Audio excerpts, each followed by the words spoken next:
Hey, so in today's video we're going to be taking a close look at some Beelink mini PC power. And I can tell you that this is the final, or like the latest model. Previous model we've checked out, we can do some remarkable things. And this particular one is going to be really interesting, because if we're going to be looking at the specs, this thing is like the latest of the latest. Well, we have so much power for emulation and gaming, we can even do more now.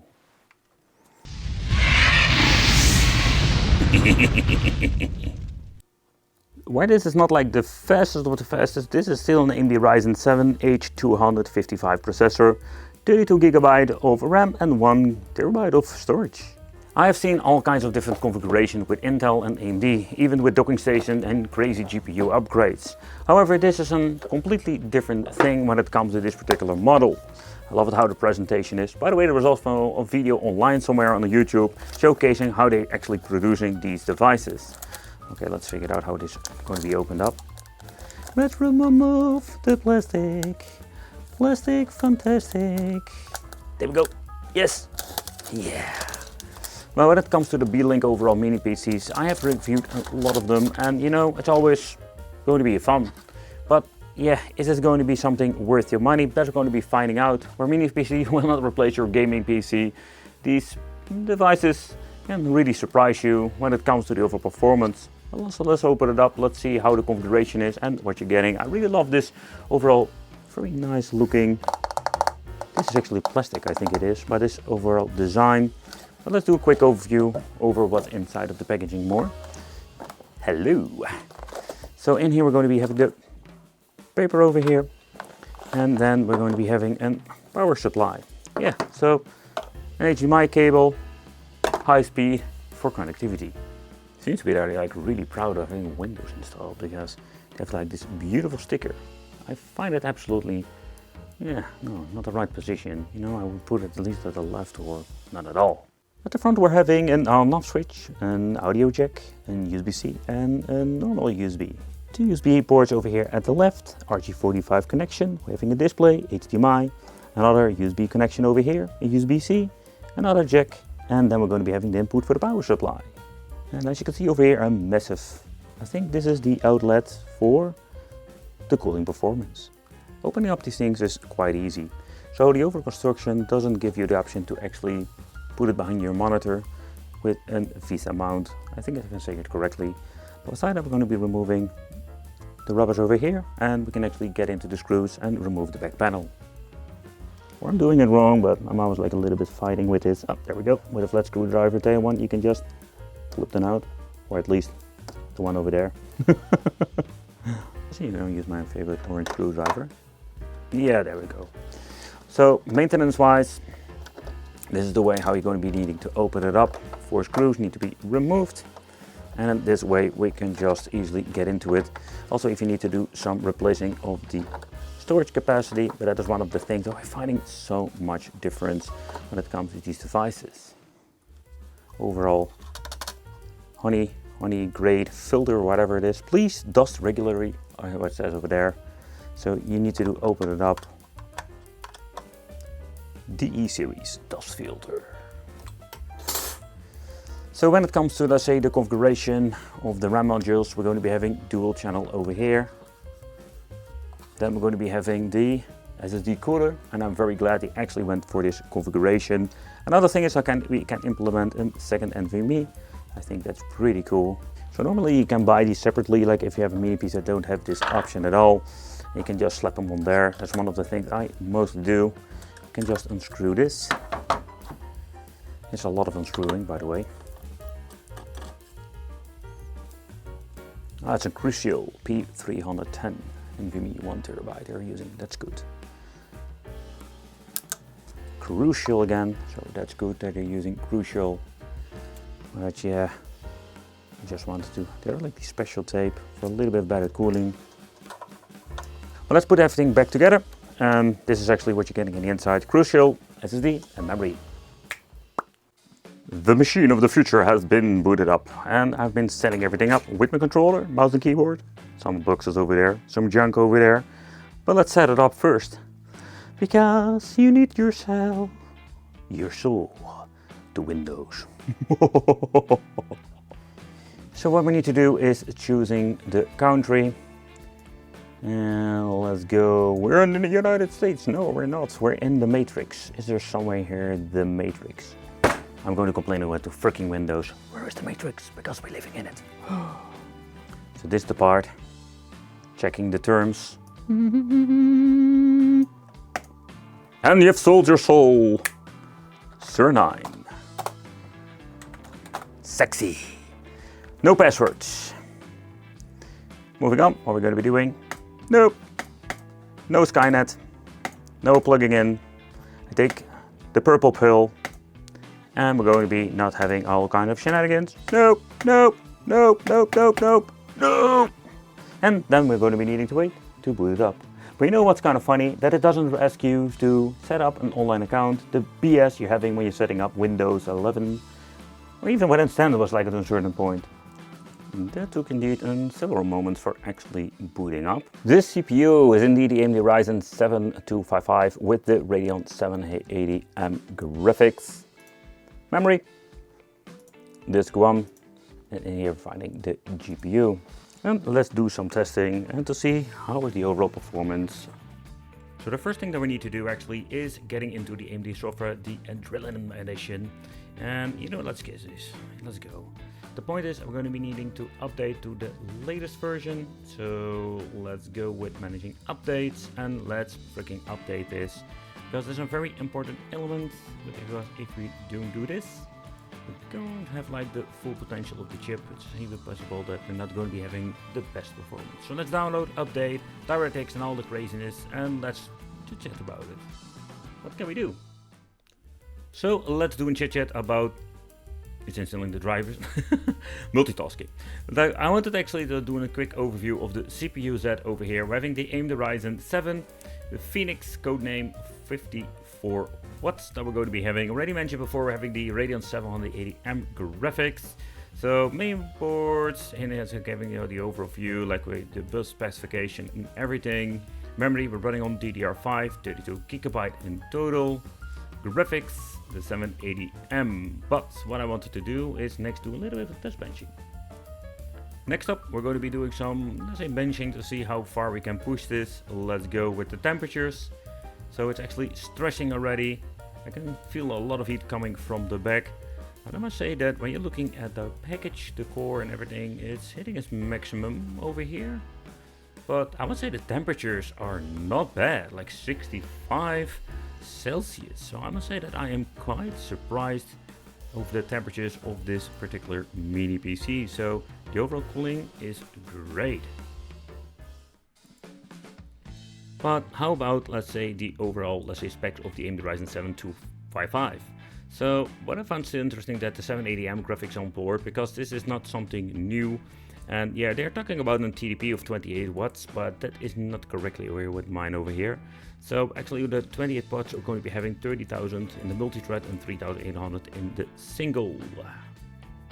So if you need to believe the CPU mark in the top 10, what's interesting that we're going to be having the AMD Ryzen 7, you know, with this 30,000 points. It's going to be similar to an i7 12th generation. So CPU wise, it's not that bad. The single thread situation, where they're going to be having this very interesting single thread overview.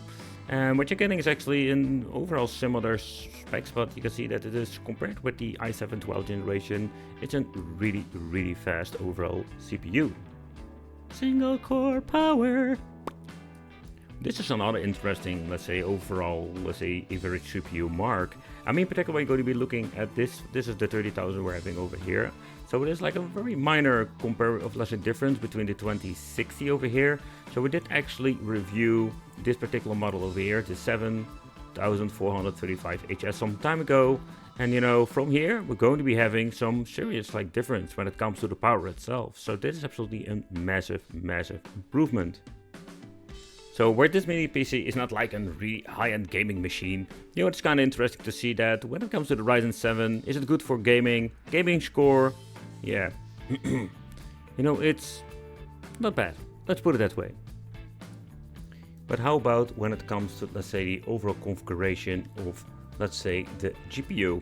So what's interesting that this thing is like really powerful, but when you're going to be looking at the 780M, So I find it interesting to see they went for this particular GPU. So comparable, you can see over here the GTX 1650 is over here. So it's getting close to, let's say, a mid-range GTX CPU. So for an onboard GPU, well, I think that's not so bad, but it's unfortunate they didn't went for, let's say, a more powerful one. But when it comes for playing some old school games, you know, when it comes for Broforce, I just wanted to put it on the highest settings and full HD. And you know, it's not going to be a problem nowadays with these mini PCs. And it also comes with other cool things we can do with it. But many other games, and think about Cuphead, Hunt Down, the stuff I always love to play, they run just fine. You know, I've been using these mini PCs for quite a long time, just bring with to friends, to parties, and just to play these simple games. You can actually see that it doesn't even utilize the full potential of the GPU. You know, we have seen in the overall, let's say, comparison what kind of power is actually being compared with, and you can actually see that. And on 1080p, and I think I'm not going to be even having problems with the 4K resolution, but for now 1080p, this is running pretty sweet.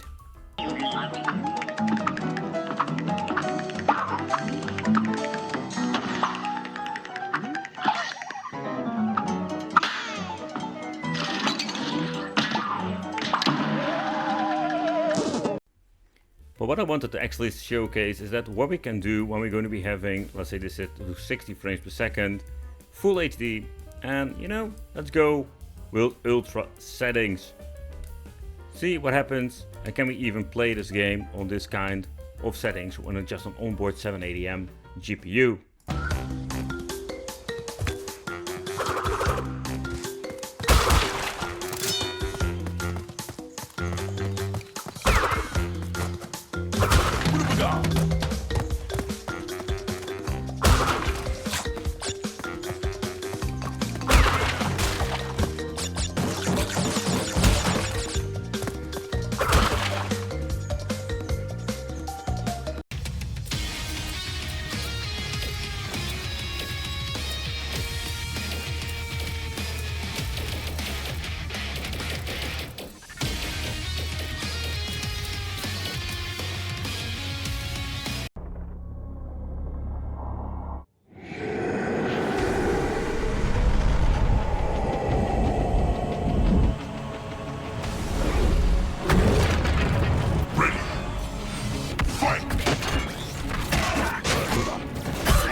But when it comes for playing some old school games, you know, the reason I try this because I know like a lot of new AAA games will need a dedicated GPU, a Cyberpunk or something else. But I think it's just fun to see what can we actually play when it comes to these older games.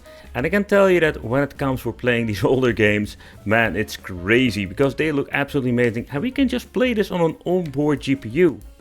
With Tekken 8 we're going to be having a score of 266, that's kind of laughable of course, but these games are going to be completely like optimizing your system itself, so it's not going to be looking that fancy, but you know, hey, we can play newer games. So with Tekken 8 is a great example that we can start messing with all kinds of things. So we can enable and disable the VSync, but let's go with full HD. So rendering scale has been set to 100. AMD FSR 1.0 has been enabled. We can mess around with the settings. So let's say we're going to be setting this to high with rendering scale to 100. However, you can mess around with all kinds of settings if you want to.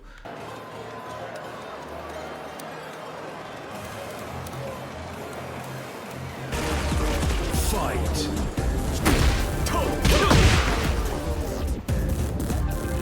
You're finished!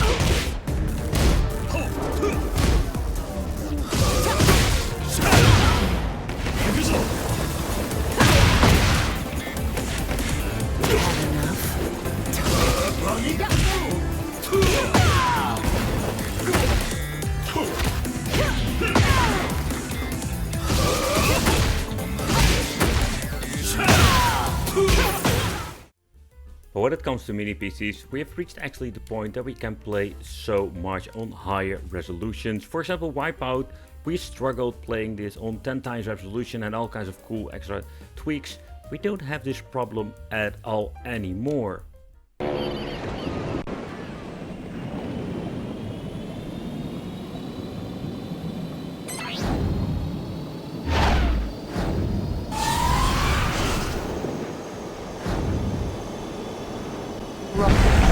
Mars.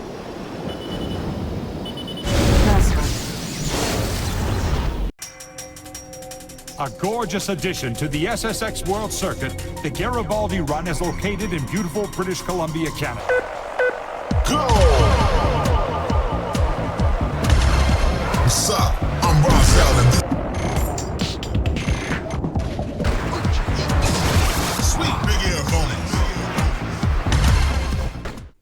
Sega Dreamcast, you know, let's go with the most craziest resolution we can find, I think. Yep, this is exactly the one. And you know, we don't want to have like 6:9. And this is going to be booting up a game like this, like Mortal Kombat. If I'm saying it correctly, we're going to be having some great overall performance. Let's load it up. Let's go.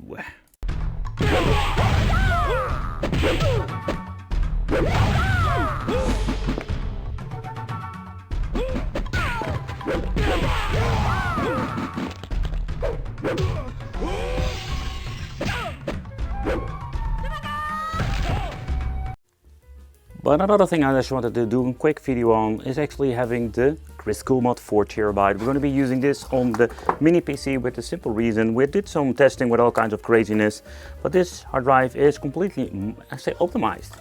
So with the onboard 780M, yeah, this is going to be a great overall combination. Let's plug it in, showcase how you need to set it up, and we're going to be having some fun. And there we have the Retro Beast. And let's do a little bit of scrolling through what we can do. Let's do a little bit of a chat. I really love this overall interface. But the positive thing about this is like this thing is completely, let's say, optimized for these mini PCs. And even having like a 780M, you know, we can do some really cool overall emulation. Yeah, and of course we can play some 16-bit over here without any problem whatsoever. I really love the cover art when it comes to this. But we're going to be playing a game. Everything has been optimized to a certain level, so we can play it without any problems.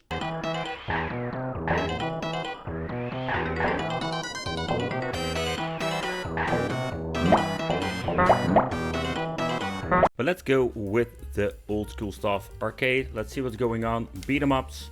Oh yeah, 64 Street.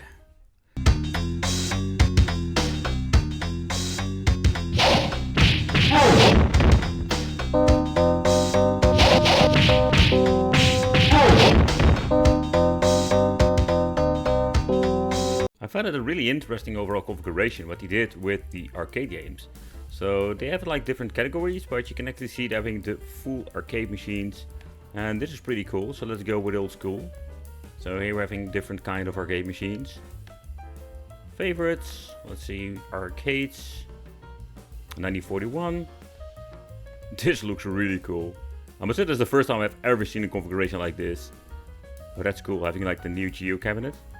Is it like the, is it not like the MVX of MVSX? 64 Street original. So yeah, that's kind of cool. Oh, even a Street Fighter. So let's see what's going on over here. Oh, this is it like the original? Yeah, that's the first one. Oh, this is really, really awesome. I love it. I kind of really enjoy watching this menu. Let's get it on! Prepare to strike. Now.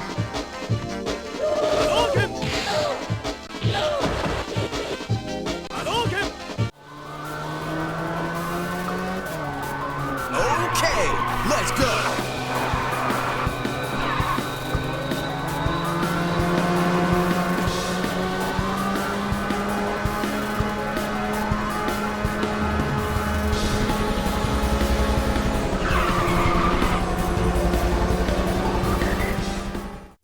So one thing is for sure, if you're going to be spending so much money on the mini PC, we can actually play PlayStation 2 without any problem. And with this drive, it's just plug and play because it's all optimized at this point. Emergency! Emergency! This station has been ready is under attack by the bacteria. All personnel are to evacuate